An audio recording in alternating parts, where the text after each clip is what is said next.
Are you ready to give up on silver? Well, you may not be alone. I'm going to be reading a letter from a former silver stacker who has some very legitimate concerns about the metal. We'll break it all down in this video, and hopefully I can encourage you to hang in there with silver as we explore.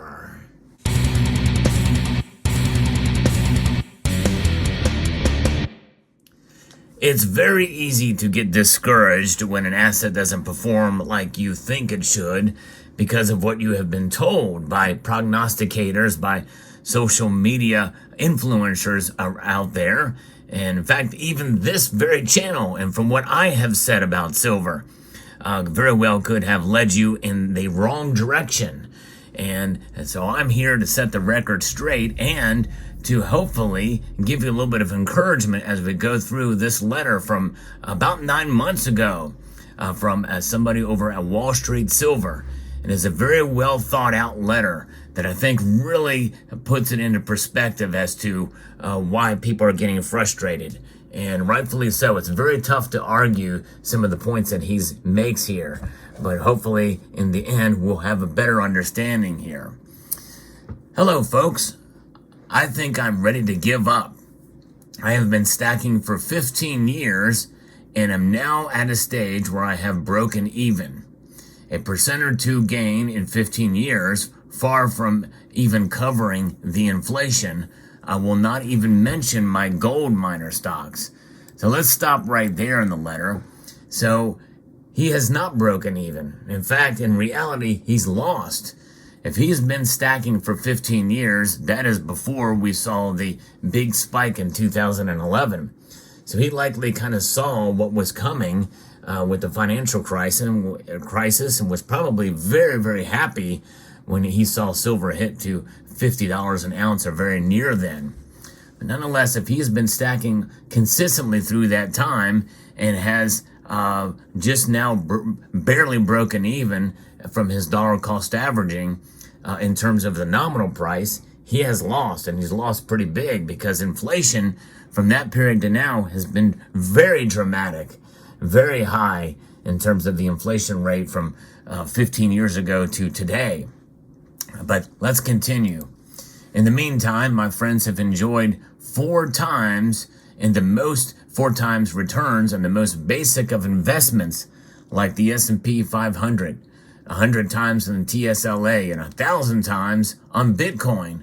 They have great lives. So let's parse that one a little bit there too, because he's making a comparison to investments to silver. Silver, though, should never, ever be seen as an investment. And that is his first mistake. And it reminds me very much of a private message back when YouTube provided those, that I did a video about a man who lost $58,000 in his silver investment, quote unquote. Because, you should not think of it as an investment. And that is the thing. It is a hedge. It is a wealth preservation device. That is the difference. Now, he goes on to say here, I just feel like a fool. I'm not young anymore, but 15 years ago, I was. I was so hopeful. I remember listening to Chris Duane, Greatest Truth Never Told, and the crash of the debt and death paradigm was always just around the corner. You better invest now because you never know when it happens. Same with Mike Maloney promising triple digits. At least Schiff gives better advice to also invest in foreign stocks. Wish I would have listened. Talking heads at Kitco always promising 10 times by next summer, which of course never comes. And he talks more about Chris Duane, and I won't really get into that, but he's exactly right about him and what he says there. But nonetheless, he goes on to say that even this group has promised a short squeeze 1.0, short squeeze 2.0, and some law change. I don't even remember the name anymore. I miss the days when the sub was full of people making stickers, posters, and billboards and posting the silver they had bought. These days, it's just a sub with right-wing memes. Then all these people who talk about silver price manipulation. Whether they are right or not right, it's bad. And if they are not right, there is something very wrong on the supply side. If they are right, then why would manipulation just end all of and out of the sudden? I don't believe silver is manipulated, the letter goes on. So hope we stop with these bedtime stories.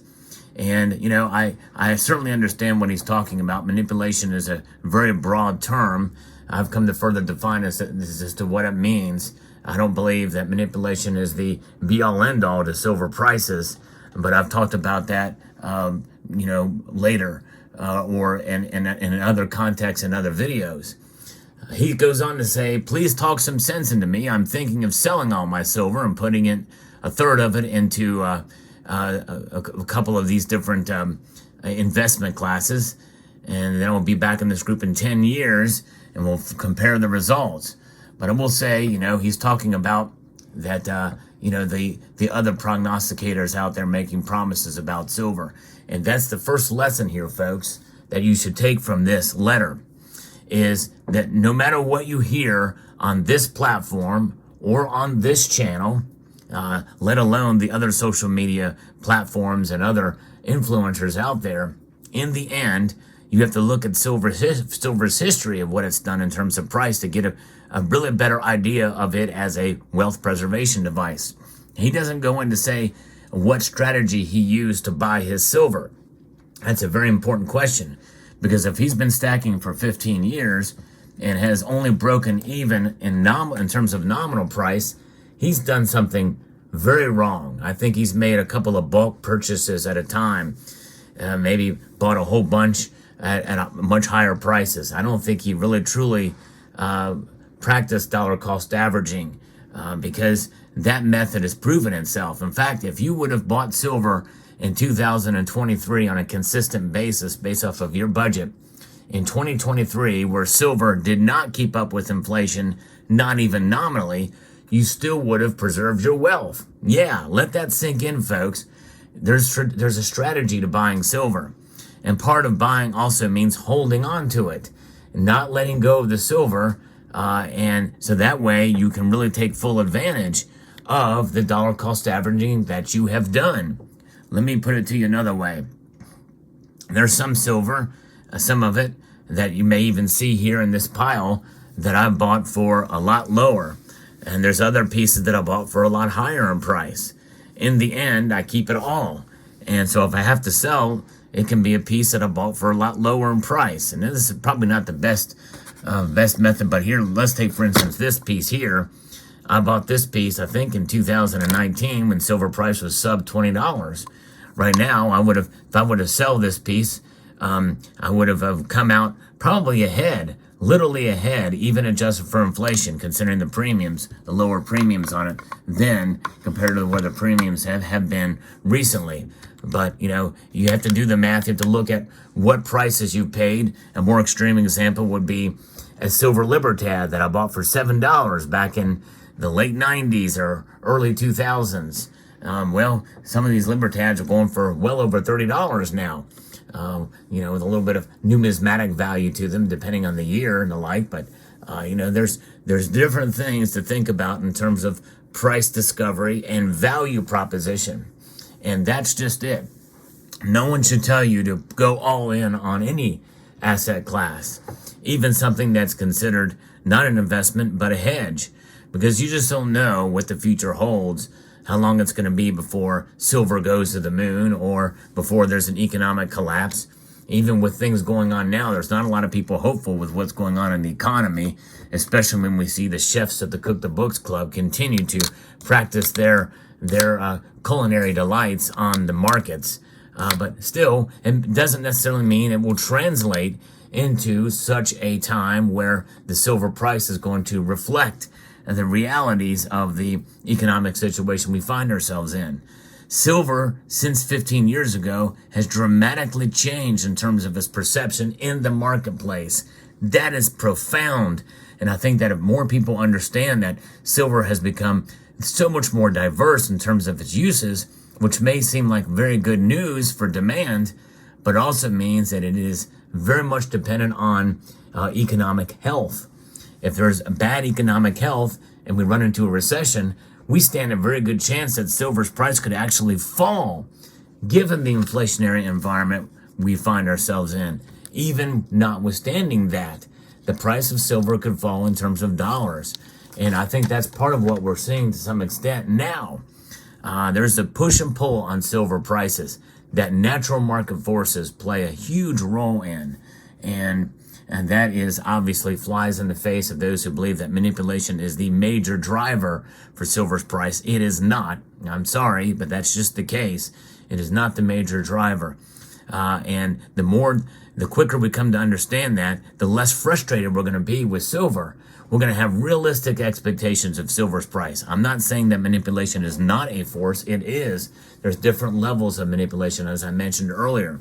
And that includes suppression. The very existence of the derivative sector means that there's massive suppression.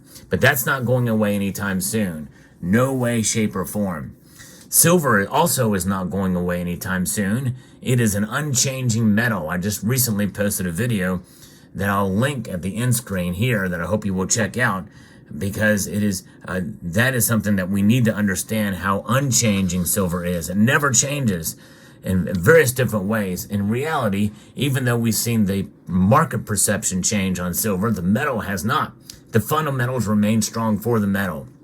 So no matter what this channel says or any other channel says about price predictions that may or may not come true, one thing is for sure. If you hold silver and you buy it with the right attitude and understanding of the metal, you will not be disappointed.